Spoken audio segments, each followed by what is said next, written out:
तर बातमी आहे फडणवीस आणि अनिल देशमुखांमधल्या आरोप प्रत्यारोपांची। वाटाघाटी करण्यासाठी फडणवीसांनी माणूस पाठवला होता असं अनिल देशमुखांनी म्हटलंय। प्रतिज्ञापत्र करून दिलं तर ईडी आणि सीबीआय मागे लागणार नाही असं फडणवीस म्हणाले होते, असा दावा अनिल देशमुखांनी केलाय। तर उद्धव ठाकरे आणि पवारांवरती आरोप करा, अशा प्रकारचं प्रतिज्ञापत्र तयार करा असं फडणवीसांनी सांगितल्याचं अनिल देशमुखांनी म्हटलंय।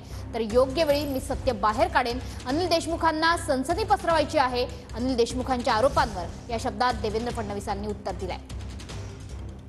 फडणवीस यांनी माझ्याकडे समजोता करण्यासाठी एक माणूस पाठवला, माझ्यावर स्वतः फोनवर बोलला आणि म्हणाला, अनिल देशमुख साहेब तुम्ही आमच्या बरोबर एक ॲफिडेव्हिट पाठवताय, ॲफिडेव्हिट करून द्या।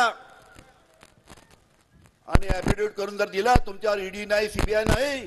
त्यावेळेस मी देवेंद्र फडणवीसला 3 वर्षापूर्वी सांगितलं होतं की अनिल देशमुख आपके साथ जिंदगी भर समझौता करेगा नहीं, अशा पद्धतीनं माझ्यावर त्या निमित्तानं ॲफिडेव्हिट करण्याचा आग्रह केला होता।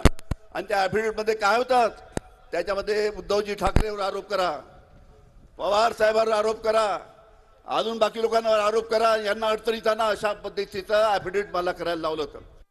योग्य वेळी ते सत्य मी बाहेर काढीन। आज त्यांना निवडणुकीच्या निमित्ताने सनसनी पसरवायची आहे, पण ज्यावेळेस सत्य मी बाहेर काढील त्यावेळेस त्यांच्या लक्षात येईल। त्यामुळे आज यापेक्षा जास्त याच्यावर मी बोलत नाही।